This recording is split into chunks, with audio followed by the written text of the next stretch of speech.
Sous le ciel lourd et moite d'un village ivoirien, Ebento, jeune étudiant au regard vif et plein de promesses, se distingue par son ambition et sa détermination. Fils d'un modeste paysan, il incarne l'espoir d'une famille qui voit en lui l'étoile montante, capable de briser le cercle de la pauvreté. Ses journées s'écoulent entre l'école, où il excelle, et de longues heures de lecture, où il nourrit ses rêves de grandeur. Il se voit déjà, paré d'un avenir radieux, gravir les échelons d'une société en mutation.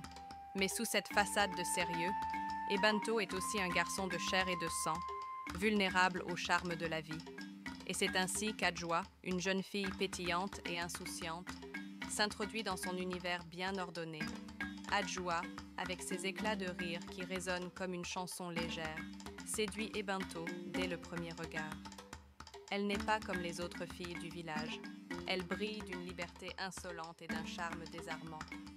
Leur histoire commence sous le signe de la passion, une flamme vive qui consume les heures et fait battre les cœurs.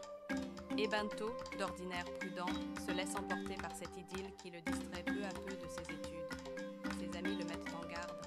L'amour est une rivière où il est facile de se noyer.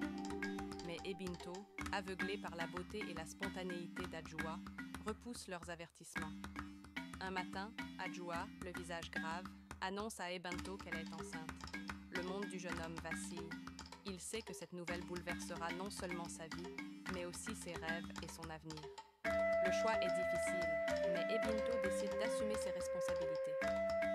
Avec courage, il renonce à ses études et s'attelle à trouver un travail pour subvenir aux besoins de la mère et de l'enfant à venir. Il quitte alors l'insouciance de la jeunesse pour endosser prématurément le rôle d'un homme.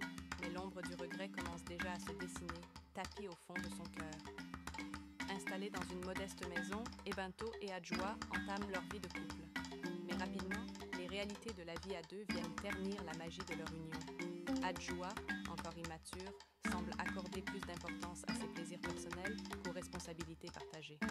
Ebento, quant à lui, se sent écrasé par le poids de sa nouvelle vie. Chaque jour, il lutte pour ramener à la maison de quoi nourrir sa petite famille.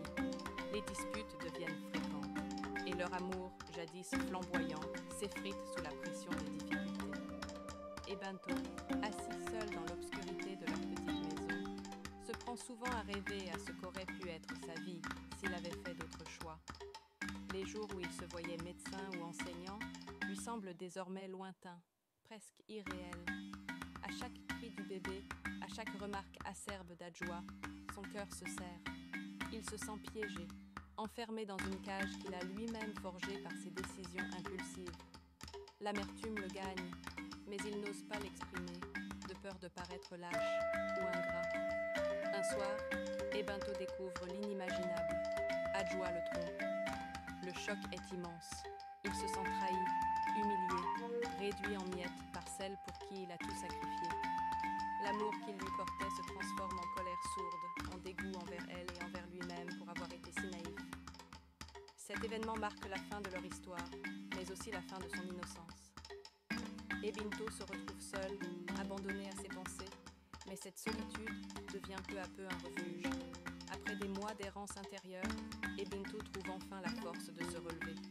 Il comprend que rester prisonnier de ses erreurs ne fait que prolonger sa souffrance. Avec courage, il décide de reprendre sa vie en main. Il retourne aux études, recommence à rêver, mais cette fois avec une sagesse forgée par les épreuves. Bien qu'il sache qu'il a perdu des années précieuses,